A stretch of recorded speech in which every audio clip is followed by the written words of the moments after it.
लोगोफोर नोंथांमोनखौ एप्रिलास किचेनआव फिन खेबसे बयखौबो बरायनाय बावहरनाय थाबाय। आसा खालामो नोंथांमोना बयबो मोजाङैनो दं होनना आंबो मोजाङैनो दङ। दिनैनि व्लगा संनायनि नङा, जानाय आरो बेरायनायनिल'सो। एक्चुअली बे भिडिअ'आ दिनैनि नङा, मैयानिनोमोन। मैया गुवाहाटीयाव थांदोंमोन। नोंथांमोना भिडिअ'नि गेजेरजों मिथिलांगोन गुवाहाटीयाव मानि जाहोनाव थांदों आरो मोनसे स्केमबो जादोंमोन जोंजों। नोंथांमोना भिडिअ'नि गेजेरजों मिथिलांगोन। ओमफ्राय मैयानि दिनाव सासे गोदोनि बर'नि एक्टर सासेखौबो लोगो मोनदोंमोन। सोर एक्टर नोंथांमोना आं लासैनो खोन्थागासिनो। दायो बर्थमान थुदो आंजों लोगोसे गुवाहाटीयाव।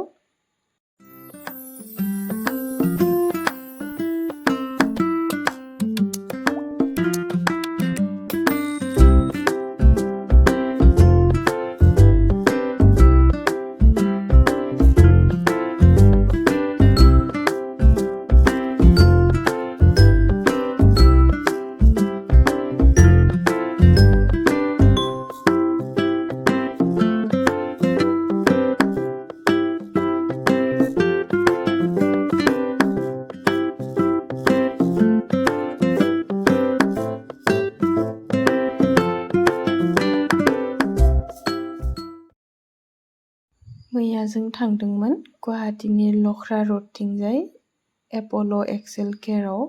जोंहा आब'नि एपइन्टमेन्ट दंमोन चेकआपनि, बेनि थाखायनो थांदोंमोन।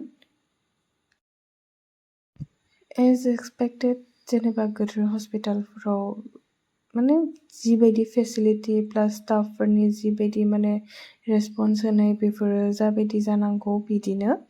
माने थांनाय लोगो लोगोनो जाबायदि बिथांमोना जोंखौ रिसिभ खालामदों आरो सिंहासिम लांदों, मा नांगौ मा नाङा गासैखौबो नायना होदों। जेनेबा अनलि हस्पिटालफोरावल' नङा, जिखुनु बेफोरबायदि एसे गोदोर जायगाफोराव बिदि नायना होग्रा मानसि थाबा गाहाम जायो। मानोना एकदिनिया मानसिफ्रा बेफोराव थांबा जेबो पात्ता मोना। जोंहा बेयाव थार्ड टाइममोन थांनाया। ओमफ्राय जेनेबा चेकआपफोर खालामनायाबो जाखांबाय, दायो जोङो थांनो लाबाय। ओमफ्राय जोङो चेकआपनि उनाव सिधा बाजै हटेलाव मोनहैबाय, सांसारिनि जिथु गोदान खुलिदों। ओमफ्राय बेयाव लान्च खालामनानै ओमफ्राय जोङो आरो मोनसे जायगायाव थांबावदोंमोन। नोंथांमोना भिडिअ'नि गेजेरजों मिथिलांगोन।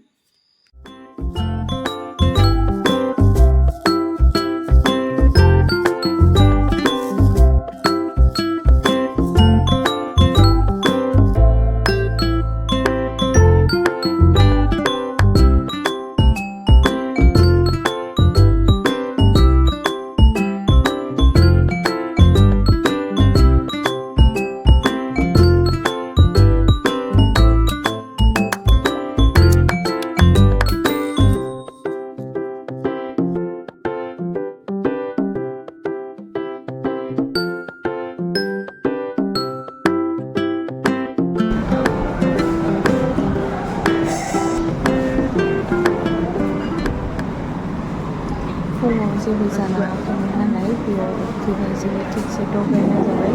आङो नाजों जादोंमोन, ओमफ्राय बिथिंजाय हा सबाइ खारैबो दङमोन। गोथाव नांदो जानानै। जेनेबा बाजै हटेलखौथ' मिथिखायो गासैबो माबायदि जानाय होनायफोरा। मामा बाबा आंजों साथामा ओंखाम जाबाय, ओमफ्राय आब'आ ओंखाम जानो बानायखाय रुटि जाबाय। एज कम्पेयार टु पुराना जिथु बाजै हटेल, बेनिख्रुइ बे मोनसे बहुत मोजां जाबाय।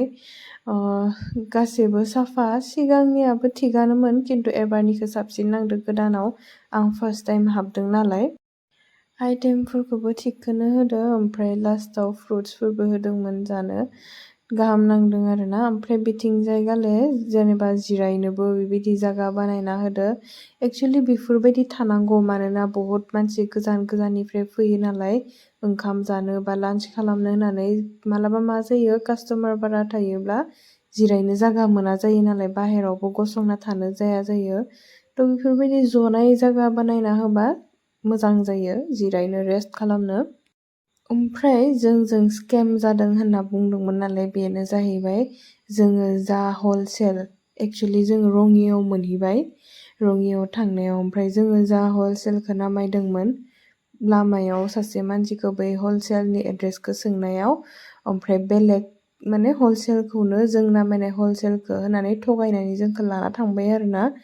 ओमफ्राय हाबहैनानै जों मिथिबाय जे बेयो जों नामायनाय हलसेला नङा, खारन जोंहा मामाया बै हलसेलखौ सिगांनो इउटुबाव नायबाय थादोंमोन नालाय। थ' इउटुबाव नायनानैनो मामाया बुङोमोन जे बे हलसेलाव थांगोन होननानै, खिन्थु लास्टाव जों बेबायदि जाबाय। थेवबो हाबबाय जेथिया नायदोंमोन, दख'नायालाय दङमोन मेरला, बाट जों जाबायदिखौ लुगैदोंमोन बेबायदि दख'नाखौ मोनासै। ओमफ्राय बेवहाय मामाया अग्रं दख'ना लाबाय, ओमफ्राय आं ओरैनो गुफुर फालि कुर्तिफोरजों लाजाथावना डिउटियाव थांबा नांगौ जायो नालाय, बेनिखायनो आं गुफुर फालि गांसे लाबाय।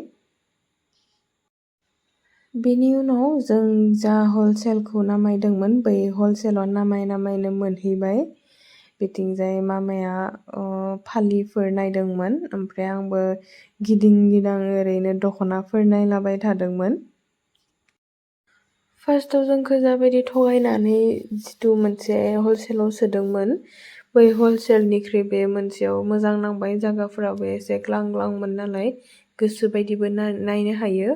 बै मोनसेयाव जागाया एसे टेकमोन, थ' नायनानै माने गोसो बायदि नायनो हायाखैमोन आरोना। बेयावबा जेनेबा गोसो बायदि नायनो हाबाय।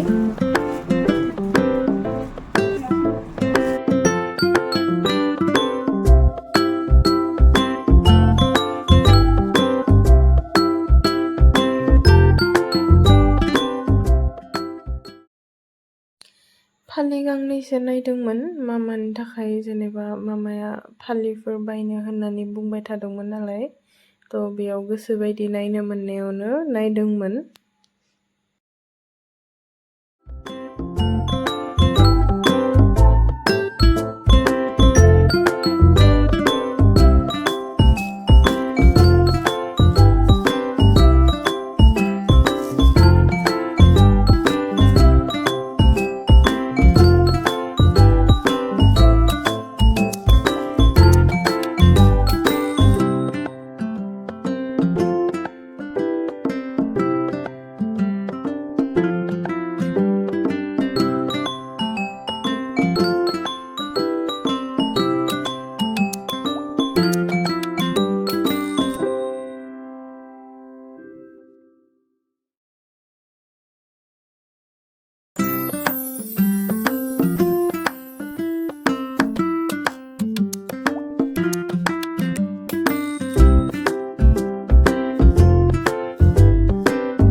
ओमफ्राय आंबो आंनि थाखाय जेनेबा कुर्तिफोरजों लानो दुपाट्टा नायदोंमोन, ओमफ्राय साइडथिंनिफ्राय बिदि लाबोना देखायदोंमोन आरोना, खिन्थु आं फसायनाय मोनासै। एसे ल' क्वालिटिनि नांदोंमोन, जेनेबा डेलि इउज खालामनो थाखायलाय बाहायनो मोजां, खिन्थु आं एसे मोजांखौ नामायदोंमोन आरोना। आङो जाबायदिखौ लुगैदोंमोन बिदिखौ मोनासै।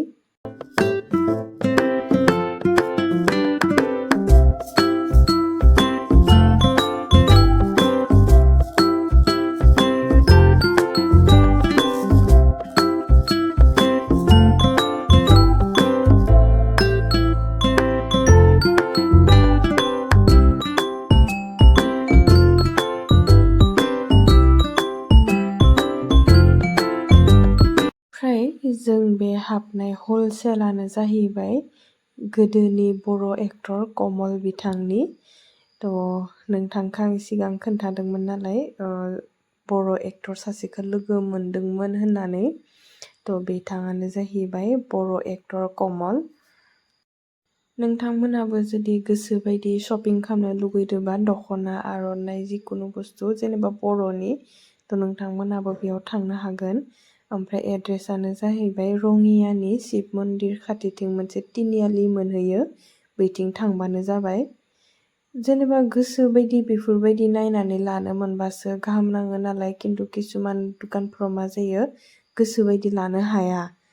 बिनि उनाव जों फैबाय फैनानै लामा सेराव माने बिदि हिनजावफोर नाफोर फाननाय नुनायखाय बोथिया ना बायनो होननानै नेदोंमोन खिन्थु मोनासै। ओमफ्राय आरो बेलेग मोनसे बाजारावबो बिदि नेनाय जाबाय। ओमफ्राय बेयाव मोनदोंमोन खिन्थु बहुद दाम बोथिया नाखौ बायासै ओमफ्राय खांख्राइ लानानै फैबाय। दिनैनि भिडिअखौ एसेयावनो फोजोबथ'नोसै नेक्स्ट भिडिअ लोगो मोनगोन।